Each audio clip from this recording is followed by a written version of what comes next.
You home? I'm in here, Trev. I'm in the kitchen. We've got to start all that nonsense today that you want to do, haven't we? Or should I say the micro craft brewery? Oh, look at that. Yeah. All set up. It's all set up for you. It's all set up. Weird thing is though, in the corner of this shot that I'm taking of the micro brewery, there's something up to the right hand side that's a bit strange.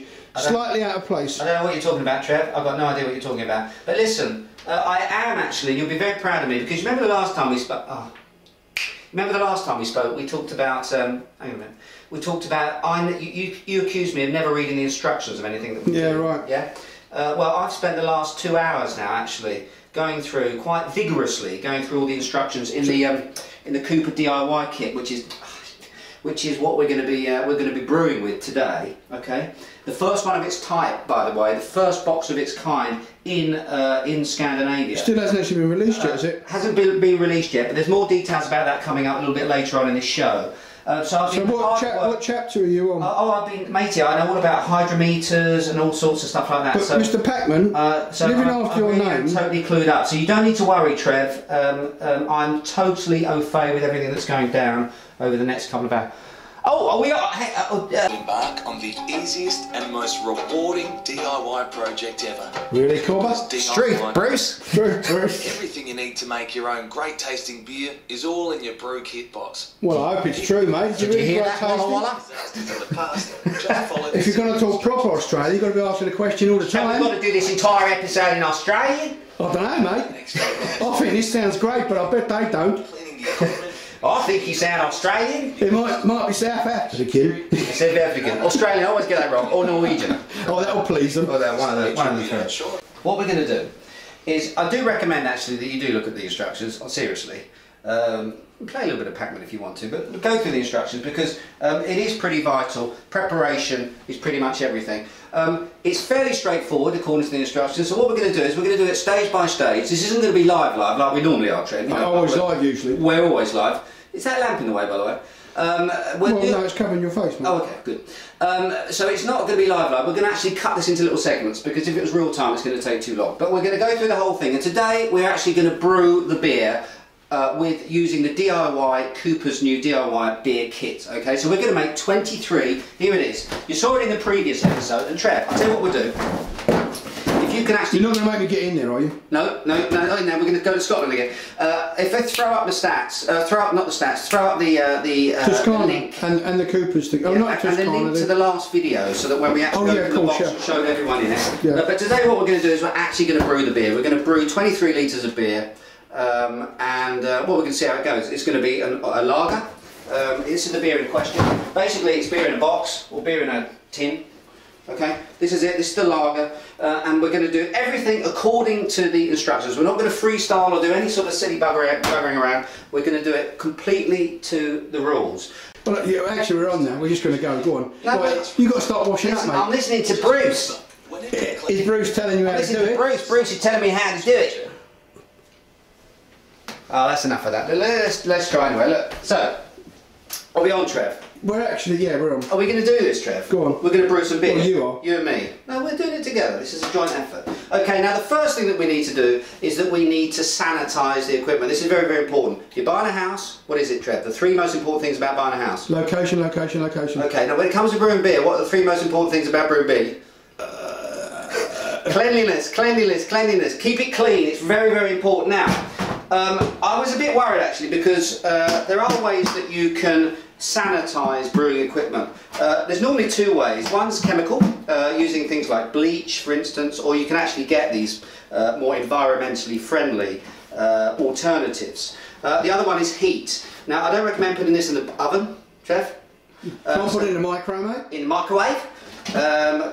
We're going to be doing that the whole episode, aren't we? And we're going to get a lot of stick, you know. I know we are. And we do apologise, actually. Let's say it now to anyone who's Australian. It's all good nature. We love Australia. I've spent a lot of time over there. Love it, Bruce. But they do recommend that you sanitise these every time that you use them. It's very, very important because. What, every time? Yeah, every time you use them. I'm so fed up with that. I mean, you get people moaning every time you leave the toilet. You have to wash your hands. I don't get get this, do you? Now, look, listen, that, I really don't want to know about that, particularly because your hands are going nowhere near this beer. Okay. The point being that the biggest single contributing factor to the failure of a good brew is often bacterial infection. Okay, infection. So keep it clean, and you're going to really increase the chances of your brew tasting exactly as it should. Now, this is the first time we've used this kit. It's literally just come out of the box. So on this occasion, here's the box here, look.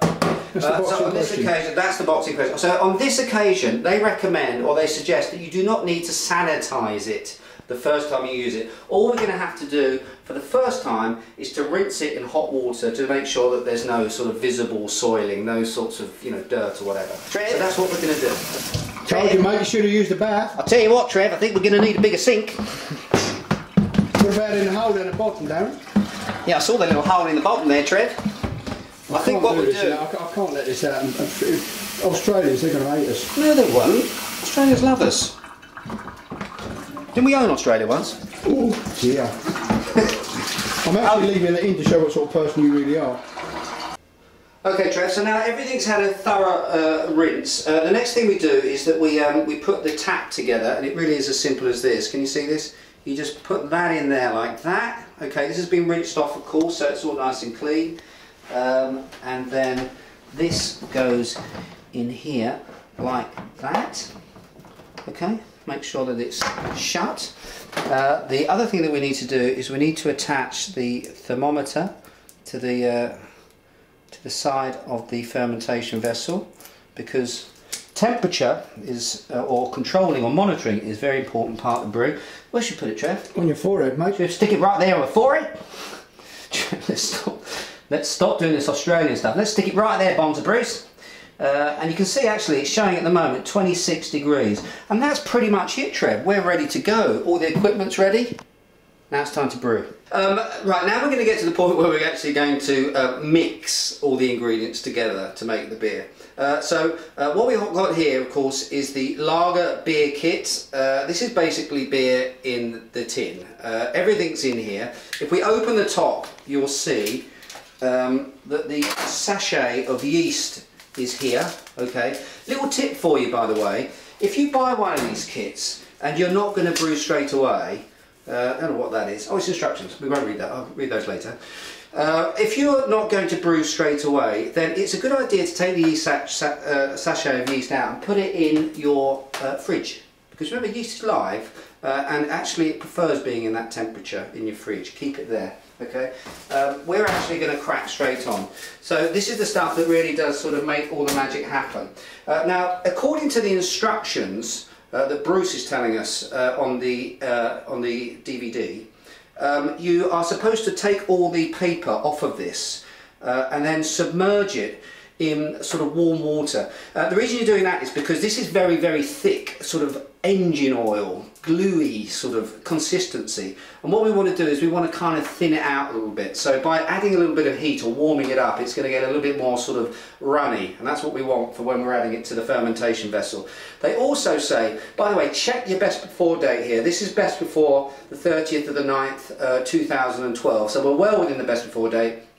And make sure that when you put it into the water, you put it in upside down, because this is actually the top of the can that we're going to be, or the part of the can we're going to be opening. So I've actually, I feel a little bit like Blue Peter. Here's something I made earlier. I've actually been warming up on the stove some water here. So I'm basically just going to do this, and I'm going to submerge it in the water for about 10 minutes. Okay, the next step is to add to mix the dry ingredients. So while the extract, while the goo is actually warming up a little bit, becoming a little bit more workable, we're going to mix the dry contents, and that is this brew enhancer. Okay, you get a sachet, you get a packet like this, Trev. A Colombian substance. Now then, and basically what you do is you cut the top of this off with a pair of scissors. You add to the fermentation vessel like this. Now, Trev, it's very important. Trev, it's very important. Not to inhale. Not to inhale. You know what, Trev? You know what would be amazing? You know what I really wish we had? Didgeridoo. Huh.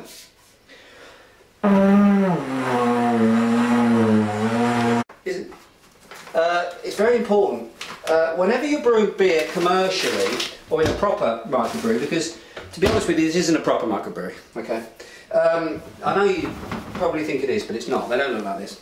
Back to me.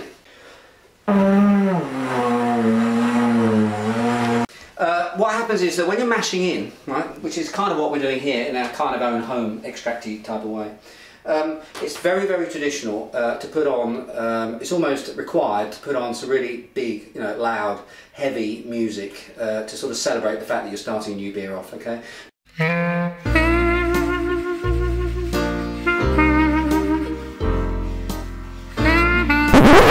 And now, a massage from the Swedish Prime Minister.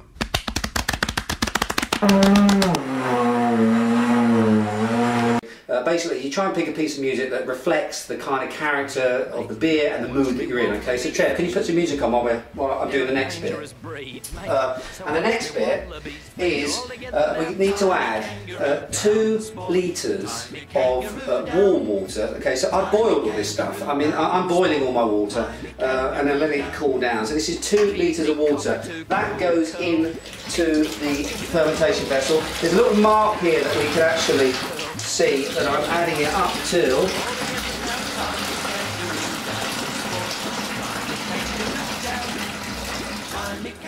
about something like that, and then with this very nice stick, spoon, we're going to just stir it in and make sure it all gets nicely dissolved in there. You've got to take the can out of the water. You've got to take the can out of the water now. You've got to make sure that use a tea towel, mate. You've got to use a tea towel. Exactly, you've got to use a tea towel because the actual can itself can be a little bit hot.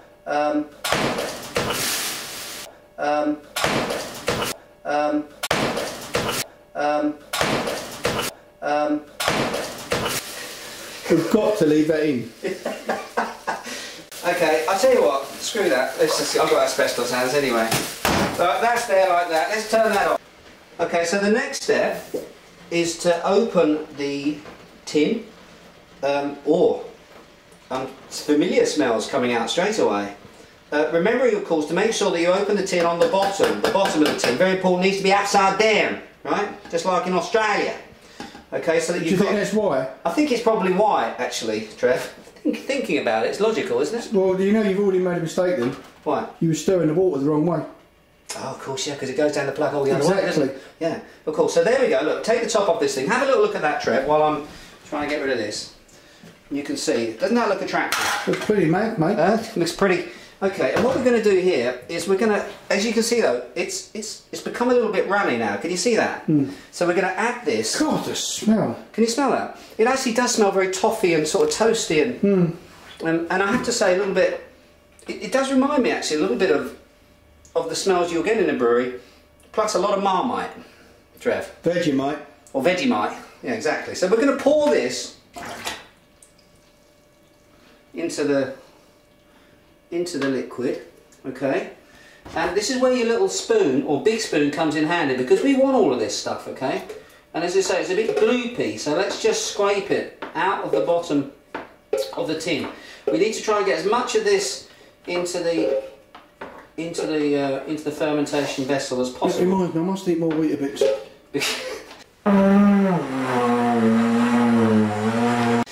Because this is really, as I say, this is your beer. So you know, let's get as much of it as we possibly can. And I think what I'm also going to do here is I'm also going to just actually, if I get a little bit of water in there, perhaps I can just get a little bit more of the goodness out here. Just throw that in there as well. Right, that's that bit. Now that's all stirred in there, Trev. The next thing we need to do is we need to add 20 litres of water, okay? We've got to take it up to the 20 litre mark. So that's what I'm going to do now. Just pour in the water here. Must make sure, by the way, very important, you see that the tap is in the closed position, right? You can imagine how vital that is.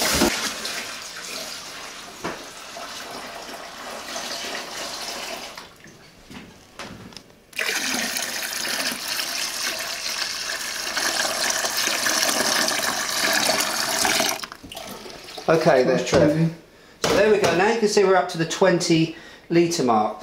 Now what's important is the temperature, okay? And as you can see here, we're roughly at about sort of 28 to 30, and we've got to bring that down to roughly 21 to 27, which is the ideal sort of fermentation temperature, or the temperature of the liquid before we add the yeast, okay? Too hot, the yeast doesn't like it, too cold, it doesn't like it either. So we've got 3 litres to play with. So what we're going to do now with this 3 litres is basically we're going to adjust the temperature of the liquid, okay? Now we can tell obviously that we need to make it a little bit colder, so I'm going to be adding cold water from now on.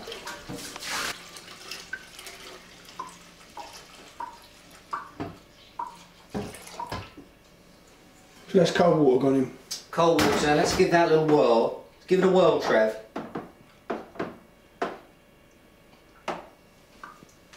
You can see it's coming down now to 28.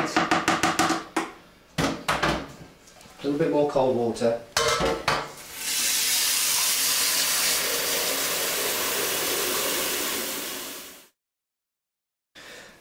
Okay, Trev, this is called the Krausen collar, okay? It's one of the big differences of this new brew kit, the DIY kit, as opposed to the old one.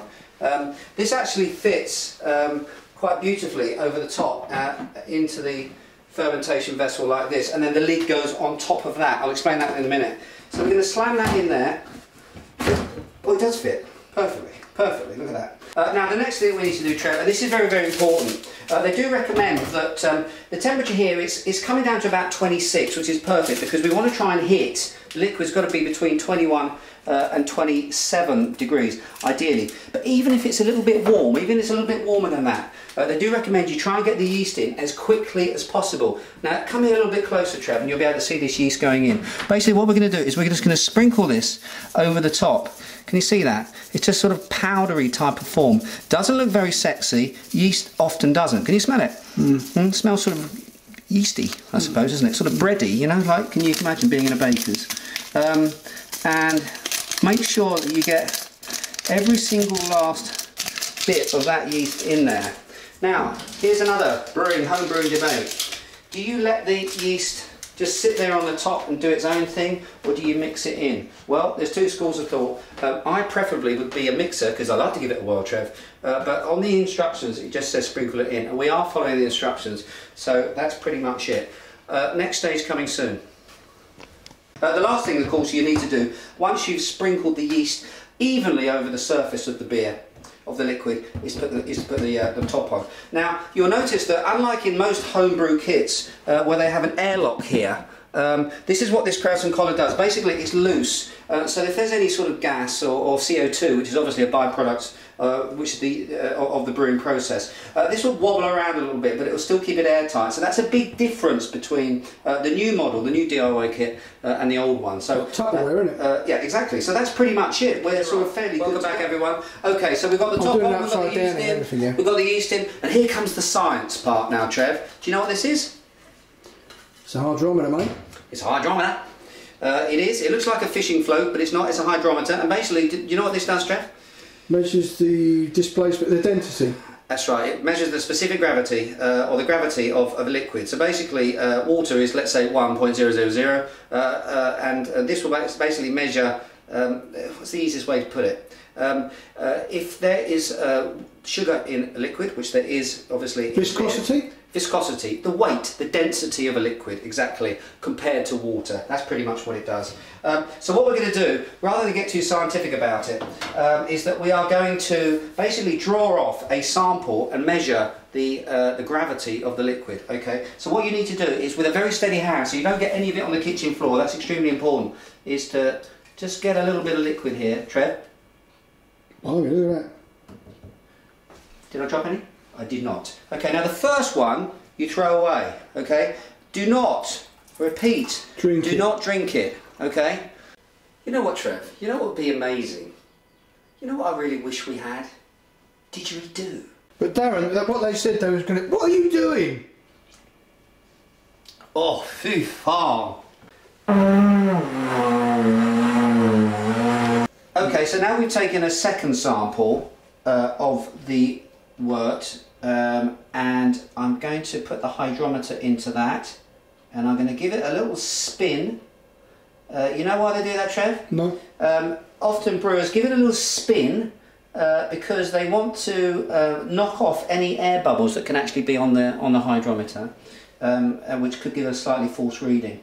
And what we're looking for here is the actual point. If you come a little bit closer, it's the actual point that where the liquid cuts through the surface, or the hydrometer, the scale, cuts through the surface of the liquid. And we can see, if you come zoomy in right here, you'll be able to see that actually we've got a reading right now. This is our original gravity, the gravity of the liquid here, of 1.035. Okay. And what you're going to find is, as more alcohol is produced in the liquid, that basically this is going to sink, okay, because the liquid itself, as the sugars dissolve and turn into alcohol, the actual hydrometer is going to sink down into the tube a little bit more when we take our final gravity reading. But anyway, useful to know, and write that down, your first reading with the hydrometer, because it's important to sort of, obviously keep a track of what's going on. And there we have it. That's it, Trev. We've done it. We brewed our first beer. What do you think? That went pretty well, didn't it? Easy enough, wasn't it? Yeah, pretty easy. Okay, so what have we got? What have we done? Well, we've mixed all the ingredients as per the instructions. See, I do read them. And what we've got here is 23 litres of bubbling, hopefully, very soon, active beer. And this is what's going to happen now. The most important thing that you need to do now is to make sure that you keep this liquid at the right temperature. So it's all about now. That's the only thing you really need to be worried about. And the optimal temperature for this liquid right now is between 21 and 27 degrees. Okay. So make sure that you try and find an environment in your house which is in between those ranges, and also make sure it's consistent temperature. No spikes or troughs. Okay, because yeast that's working away doesn't like surprises. So we want to try and keep a very consistent sort of temperature. So I'm going to be taking this downstairs, putting it on a flat surface, not like this, it must be a flat surface, because of course some of the throw is going to settle to the bottom of the fermentation vessel, and basically just keep it there for about 3 days, after which I'm going to remove the grout and collar, and I'm going to put the lid on, and then in about sort of 6 days time, I'm going to take another test. I'm going to check the gravity again using the hydrometer. And basically, I'm going to keep doing that every day until I get 2 consistent readings, when I will know, or it gives me at least an indication that the yeast has actually finished. Or consistent readings on 2 days. Consistent readings on 2 days. Then I know that yeast has done what it is supposed to do, and then basically it's ready for us to bottle, Trev. What we're going to do is we're going to bottle it, we'll reprime it in the bottle, and then we'll keep it in the bottle for another 2 weeks. Okay, that's the minimum recommended time. Okay, spoken to the crew down at Cooper's Hembryggning Contessier, and they've said that they would actually recommend that you keep it for at least another 2 weeks after that, even longer if you like, because actually that's improving the flavour and the fatness and the feel of the beer, the mouthfeel of the beer. Okay, I don't know if we can wait that long, Trev, can we? We'll see. We can actually drink, it's 23 litres, that's pretty much, we can actually try one fresh, and we can see, perhaps, we can chart the progress of the beer as we age it. We can age a lager. Okay, so that's basically it. So we're going to come back in the next video. It may not be actually the next video, but in the next couple of weeks, and we are going to show you how we bottle the beer. Okay. Hope you enjoyed this first or this episode where we brewed our first beer together. Trev, very important. What if people want to do what we've just done today? Okay, you need to go to a website, click my fingers, and you can see there, it's Cooper's Hembryggning Contessier, and there you can actually order one of these DIY kits, Trev.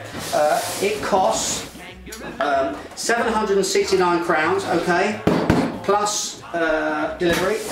And basically, important to remember, because these very nice people sent us this kit for us to be able to do this and demonstrate it to you, that if you mention Beer Sweden on your order, then you're actually going to get a little bit of spray malt worth about 50 crowns, I believe. And basically you add that to the mix and it makes your beer, it gives it a little bit more of a sort of malty type of character. Absolutely free if you mention Beer Sweden. So that's pretty cool, isn't it, Trev?